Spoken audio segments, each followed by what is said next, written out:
Olá pessoal, tudo bem?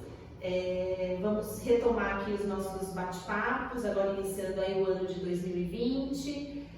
As Julianas tinham começado a conversar um pouquinho sobre a paralisia cerebral, a gente vai dar continuidade a esse tema.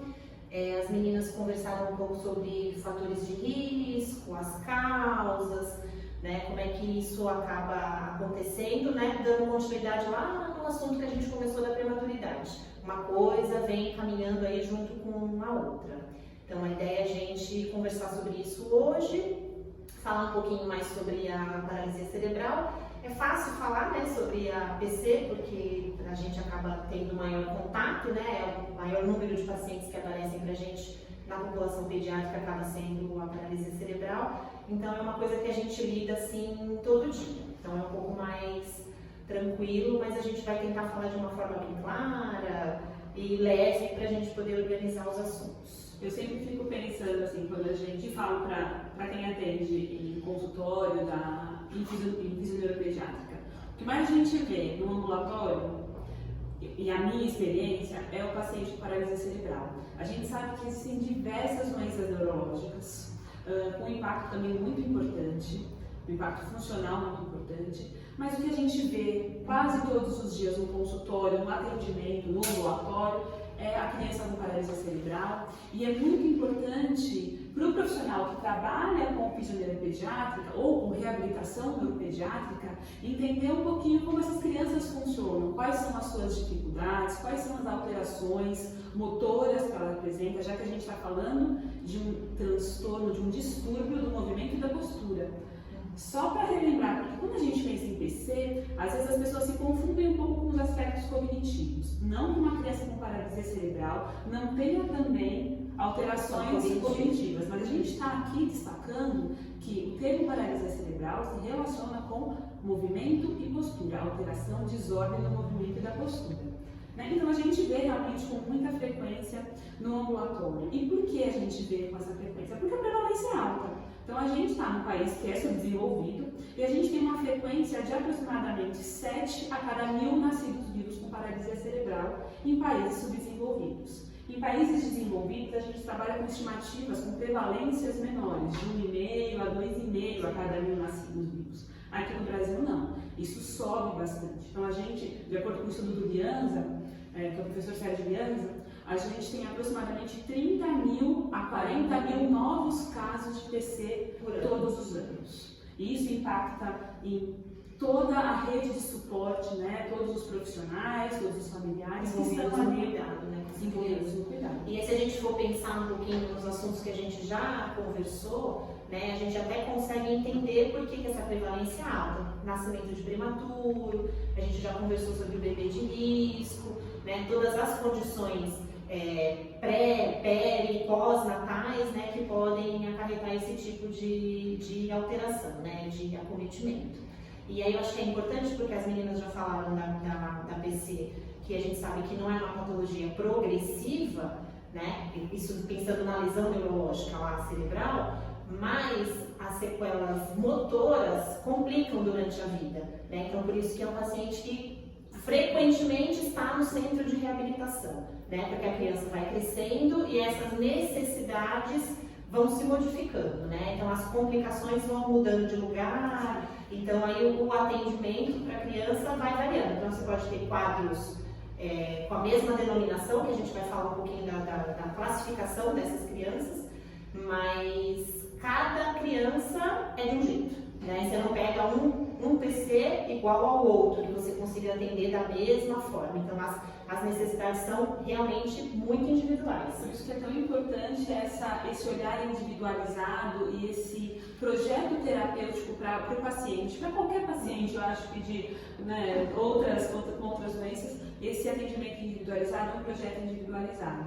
Na paralisia cerebral, a gente tem realmente algumas características muito similares, mas são pessoas diferentes e têm quadros heterogêneos. Então, as manifestações clínicas também se demonstram diferentes, são diferentes. Falando em classificação, então quando a gente atende uma criança com paralisia cerebral, a gente se atenta ao tipo de desordem que ela tem em relação à alteração do tônus. Então ela pode ser uma criança com espasticidade, que é a maior prevalência, 70% ou 80% das crianças com paralisia cerebral são espásticas. A gente pode ter crianças atáxicas, então a gente está falando também, acho que só para relembrar, de locais diferentes de comprometimento nesse encéfalo. Então, quando a gente está falando em ataxia, uma criança que tem uma dissimetria, um tremor de intenção, Uma alteração importante da coordenação, né? Sim, No geral, né? principalmente isso, verdade, e está relacionado com uma alteração cerebelar. Né? Quando a gente está falando de uma criança espástica, a gente está falando de uma alteração cortical. Quando a gente está falando de uma outra criança que ela tem um perfil discinético, né? Uma alteração discinética, que pode ser a tetose, coreia, tetose e distonia. a gente está falando de uma alteração em núcleos da base. E aí a criança pode ser mista.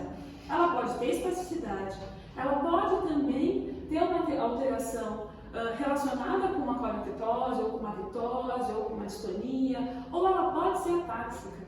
Ou ela pode ser hipotônica, não é hipotônica espástico não, mas ela pode também. Então, assim, a gente está falando de coisas que podem estar separadas.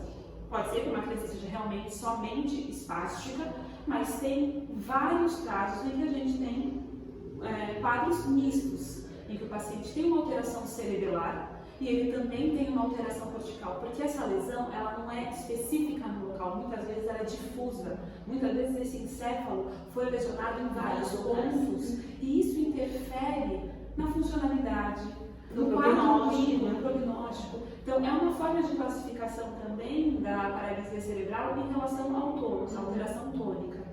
E aí a outra forma de classificação que eu acho que é mais comum, A gente ouve mais, né, que a gente escuta mais, que é em relação à topografia, né? Então quais são os locais acometidos. Então a gente tem o tetra, né, que aí são os 4 membros acometidos igualmente, né? Se a gente pode dizer isso. Nunca é igual, Nunca é igual, mas, né, mas assim, tem um comprometimento dos 4 membros, né? O diparético, que aí acomete os 4 membros, mas com maior intensidade os membros inferiores, né? Então ele tem um membro superior mais funcional, né? E o hemiplégico, que é metade, né? Então é um membro de um lado só, né? Um membro superior e um membro inferior. Lembrando que todos eles, o tronco, a gente fala em relação aos membros, mas a gente está com o tronco ali comprometido, né? Não são comprometimentos isolados, né? Mas aí a maior prevalência. Então, a gente está tentando até procurar aqui, se vocês tiverem essa informação, vocês podem colocar. Qual que é o tipo de paralisia cerebral em relação à classificação topográfica, quer dizer, tetraparético, biparético ou diparético, qual que é o mais prevalente? A minha experiência e da Carol é com tetraparético. Já deu 8 minutos, né, Fran? Com cada problema. E aí a gente está falando, por que será que a gente, eu e a Carol, atendemos mais tetraparéticos? Será que é porque realmente tem mais tetraparéticos? Ou porque os nossos serviços eram serviços de ponta, no sentido de atendimento do paciente crônico? Mais grave. A gente as duas trabalharam em NIR, né, atualmente chamado de C. Então eu sempre tive mais experiência, tem mais mão, mais prática com o tetraparético.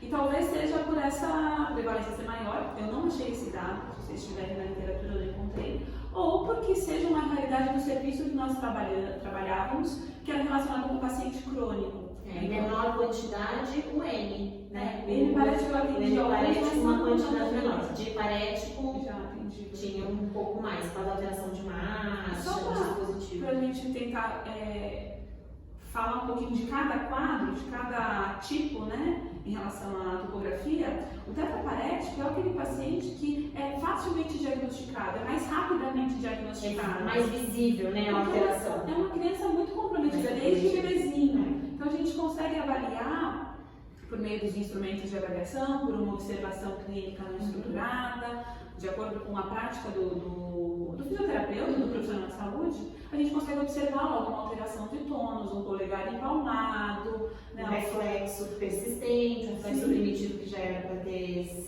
não integra, não integrou. Então a gente já percebe isso. E aí, por esse motivo, até o pediatra, né, os pais já falam, olha, ele não está conseguindo mexer a cabecinha, já vai para a neurologia e aí As o médico posições, né, algumas não posturas. vai, né? A criança às vezes não consegue rolar, às vezes não mexe a cabecinha, bota de barriguinha para baixo, está com 2 meses, não acontece nada. Percebe-se uma rigidez, um movimento rígido. Então acontece isso com frequência. E é fácil. O diparético demora mais. Porque como a gente está falando de maior comprometimento de membros inferiores, a gente vai adquirir essa habilidade e a gente até aguarda como familiar, como profissional da saúde, até 1 ano, mas não está andando. Espera mais um pouco. E aí fica todo mundo falando, não, espera, mas não se observa com tanta rapidez. E aí, por esse motivo, as intervenções acabam sendo menos precoces quando comparadas com o paciente tetraparético, né? O hipotônico a gente não falou, mas é porque o hipotônico tem 1% da prevalência da paralisia cerebral. O hipotônico rapidamente tem 30% de reabilitação, porque é uma criança toda molinha, né? Então ela tem uma taxa do desenvolvimento muito acentuada. Até mais quando a gente observa do que um paciente espástico. E a resposta também para a terapia é mais demorada. E aí o atendimento é totalmente diferenciado, né? Quando você tem um paciente hipotônico. É outra coisa.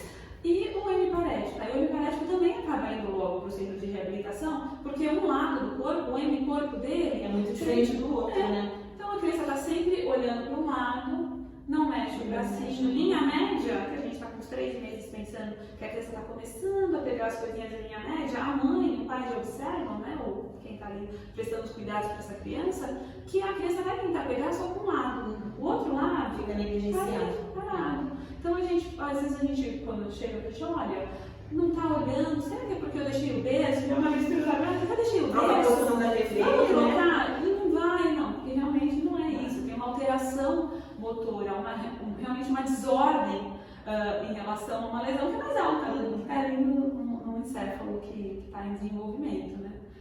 Então acho que hoje era isso, né? Então se alguém tiver o dado da prevalência, a gente agradece. Compartilha, por favor, a informação. A gente vai continuar procurando para ver se acha também. E a ideia é a gente dar continuidade a esse assunto. Tem assunto para PC, tem assunto para vários vídeos.